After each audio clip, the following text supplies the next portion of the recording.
Welcome to Activations with JJ Ascension School, Part 1. Hello, my friends. I am so excited for this new series that I am about to launch. As I mentioned, it is called Ascension School. And it's really funny because those of you who have been with me for a while know that I actually had a series called Ascension Diaries. And I mentioned last week, and for those of you who are listening later, I mentioned in November 2021 that I may be bringing back some of the Ascension Diaries. So as I sat down to do it, I realized that I wanted to do something a little bit different. The intention behind Ascension School is to be more informative and a little less just my opinion. I'm going to be using some different resources. I have been a lifelong student of sorts. I love academics. I'm kind of one of those weird people who love school. I really enjoyed being in school. I have advanced degrees because I love school so much. I even taught. I liked being a teacher because I was still in that field. And so this kind of fits right along with who I am and who I've been throughout my life, but it just puts a spiritual twist on it. So for those of you who don't have hours and hours and hours to pour through texts and channeled books, this is kind of going to be a way for me to compile what I am drawn to and to compress it into kind of a more condensed format so that you can get the highlights of the different resources that I'm using. In addition to using obviously outside resources like books, as I mentioned, I do want to bring in channeled information. Most of that I will be tapping in through the Akashic Records. And so as I tap into the Akashic Records, I will be accessing histories and all kinds of information that will allow us to learn more. Now, in traditional academics, if you have been in that world, you know that there is a lot of seeking of quote unquote truth. This can be done through research or through analysis, but the end-all, know-all is kind of to do that. Now, if you go into some humanities and arts, some of it is just beauty for the sake of beauty or art for the sake of art. But we're going to go with like the science, math type realms as I do this comparison. Some of us have programming. I've mentioned this a lot. Cultural programming, subconscious programming from being involved in systems throughout our life, whether those systems be religious or government or academic in nature. There is programming that occurred, especially in a system like education, a system that most of us have been in since or were in from a very young age, and where our minds were easy to mold. So I want to take a moment and just address the issue of studying and scholarly pursuits. And I want to reframe it for you for a second.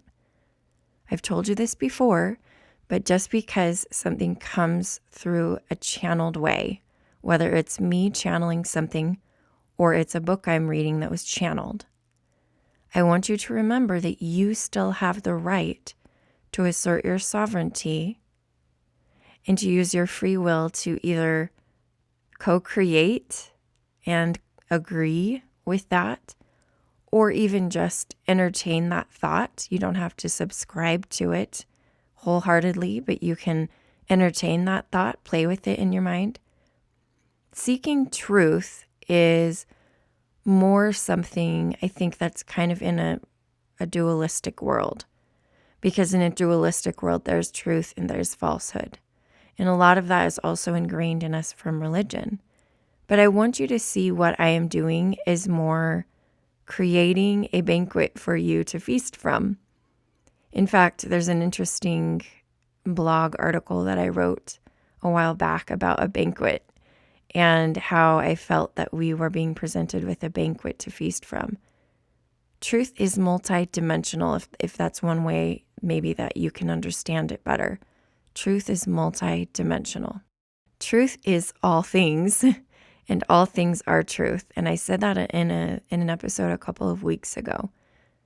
That's my personal belief. And again, this kind of is one of those times where we are starting to stand on our own 2 feet with regards to the information that we co-create, because it is a co-creation. You listening to this podcast is a co-creation. We are co-creating a certain reality together. And at any moment in time, any person may decide not to co-create this reality any longer. And some people might see that as not believing in something anymore. But I don't like to make it that dramatic. It's just playing. We're all playing in a sandbox when it comes down to it. You all know I don't try to take things too seriously. I feel like for the first part of my spiritual journey, I took things way too seriously. And that's not fun for me. I don't like doing that anymore. And so I step into this world, I play in the sandbox, and then I step out of it sometimes to be more grounded in my life. But overall, if I'm not getting joy from something, then I just stop co-creating that. So that might include like listening to a podcast or watching or reading people's social media posts that I just don't want to co-create anymore. Some of it's fun. Some of the conspiracy theory stuff that I really got into, let me tell you, I was into it a lot, was fun to be in. But I've chosen not to step into that anymore. And you can. I 100% believe it was part of my journey. So it's up to you what you want to do.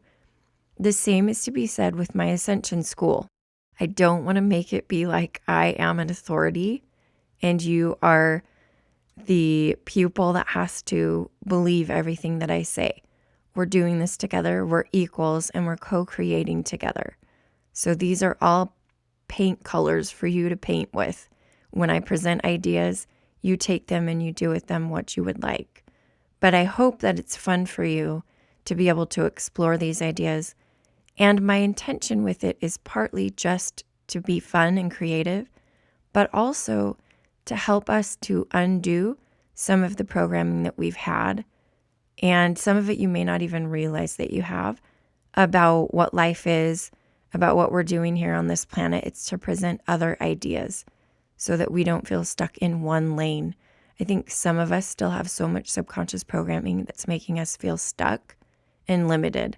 And so I'm going to set that intention that this series of episodes helps you to open up your mind so that you don't feel so trapped and limited.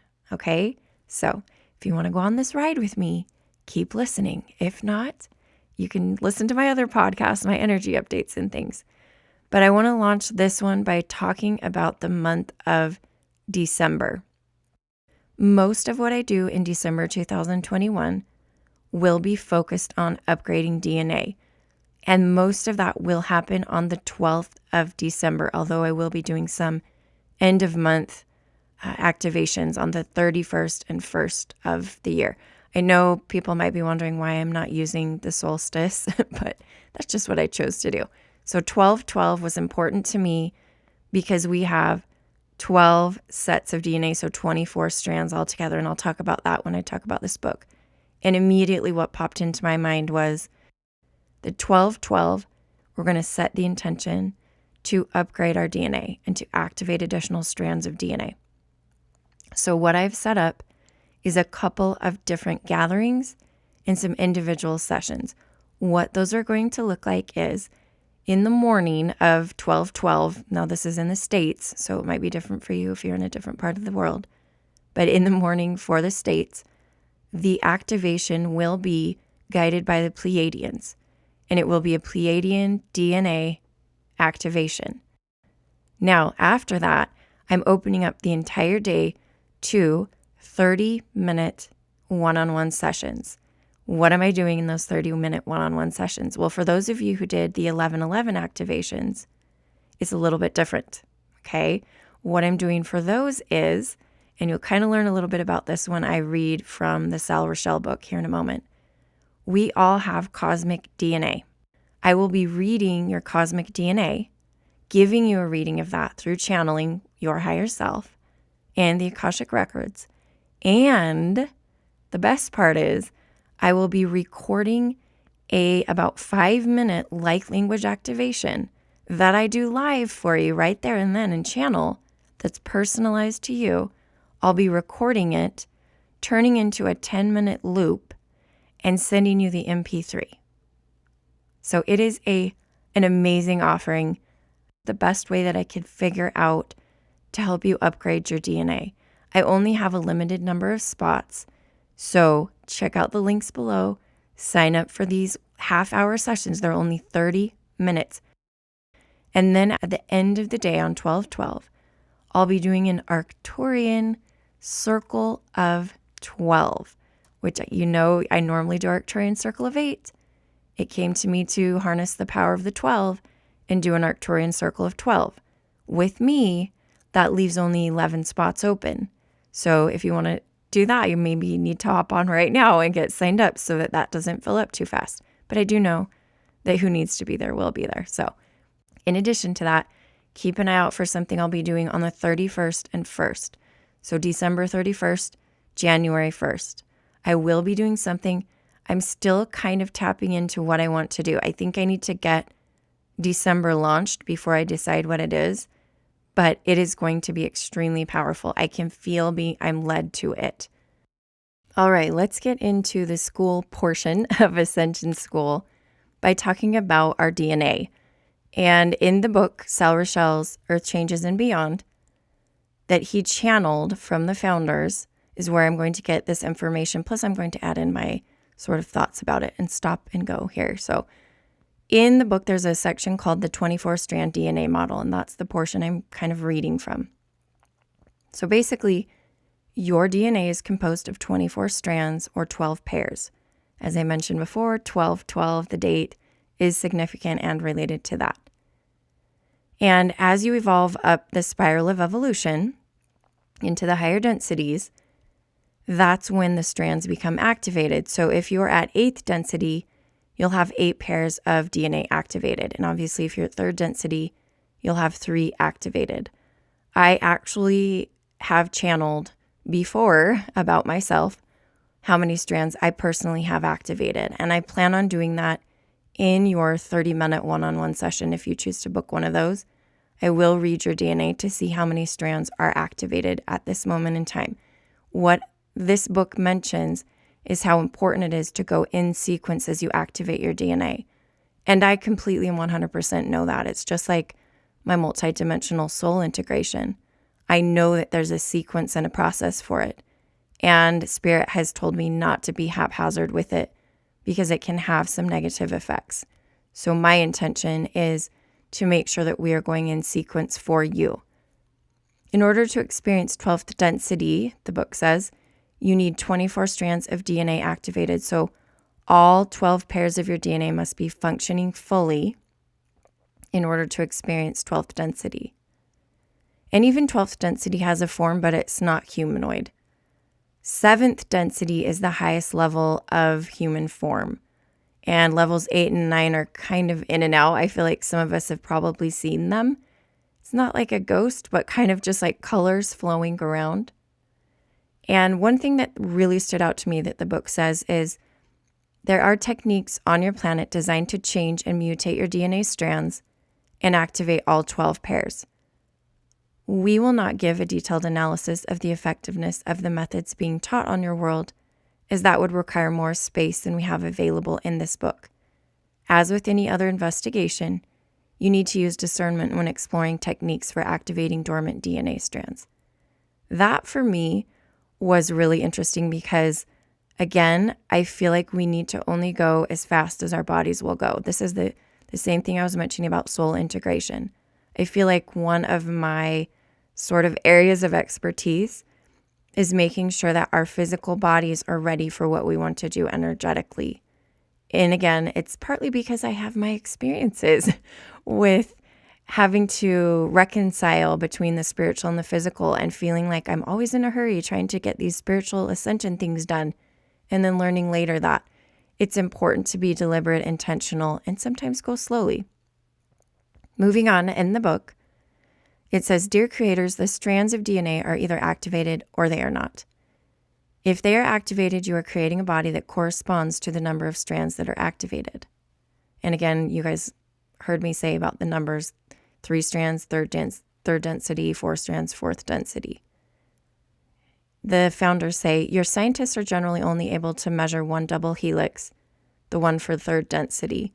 The others are phase shifted slightly to correspond to the frequencies necessary to activate the codes and keys for each level or density. There is a way to detect how many strands have been activated, which we will give you at a later date. And then they talk about how some of our biologists have stumbled upon ways to measure the additional strands. And by the way, I was looking on the internet about DNA strands, and I did find a study that talked about this and about how they had found additional strands. This was like a real scientific journal. They kind of felt like it was a mutation, but they did find it. So it talks about how you can reprogram your DNA to activate all 24 strands, but you can't take shortcuts. Again, I just said that. Why? Why can't we take shortcuts? Why can't we just race to the top? Well, you guys, every level, and this is what the founders say too, every level of evolution, every density has something for us. That's why Source fragmented itself so it could experience every level. It's not because it wanted to race back to the highest density. We tend to put the higher densities on a pedestal, but that's not how they're seen. They are seen as rich experiences in and of themselves. And I know a lot of us are here on the planet like, what are you talking about? There's like suffering and there's a lot of hard stuff going on the planet right now. But honestly, we chose to experience this. You can't experience a body like this anywhere else. As weird and hard as it is sometimes to have these human flesh bodies, this is something we chose to have. All right. So interestingly enough, it continues to talk about you are magnificent creators created in the image and likeness of your supreme creator, and you are capable of doing everything in the universe. You are the children of the creator growing up and leaving home, and therefore you have all of the abilities and attributes of your father, mother, God. I see that as we're soul fragments of Source. But it says, that does not mean you will be able to activate all your strands instantly. There will still be a necessity to raise your vibration one density at a time until you are able to grasp the whole magnificence of your being. It is your divine will to experience the intricacies of creation, and to skip soul lessons in an impatient desire to get to level 12 will not serve you. Now I'm going to jump in here because I think it's interesting that Sal Rochelle has the founders channeling this. In my opinion, there are a lot of people in the spiritual community who feel that is important. To jump way to a high density, to get there really fast, to go through ascension quickly. I've said this before, and many of you know, I do not dismiss the importance of our human, even 3D or 4D, whatever you consider us to be in right now, experience. It is extremely important, and it is of value. And so I don't also believe in rushing anything. I do always set the intention when I do my sessions that we do what is for your greatest and highest good. So that being said, as you continue to move forward in your ascension journey, think about the pace that you're going. If you're impatient, kind of sit back and be present.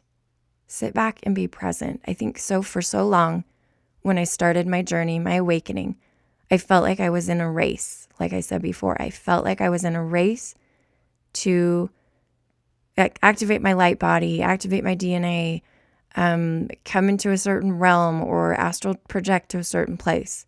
But now I realize that playing in the dirt, doing mundane things like cleaning toilets are just extremely unique to this experience. And I've started appreciating them more. So let's think about that as we launch this month of December. And again, I'm going to mention this in my special December episode, but I hope that some of this information gives you something to think about and ponder. I will not read this entire book on these episodes, so I highly recommend you grab the book if this was interesting to you and you think, ooh, I want to keep reading about it. I will leave a link here in the description of the podcast or video. And I really hope that you can kind of read along with me, because as I go, I'll be getting other snippets from this book and from several Dolores Cannon books. Those are kind of going to be my main resources for now. If you know of any other books that I should read or that I should refer to in my Ascension School, I would be happy to get suggestions because this is co-creating. So thank you again for being here with me for this long Ascension School episode, but I hope it felt educational, informative to you.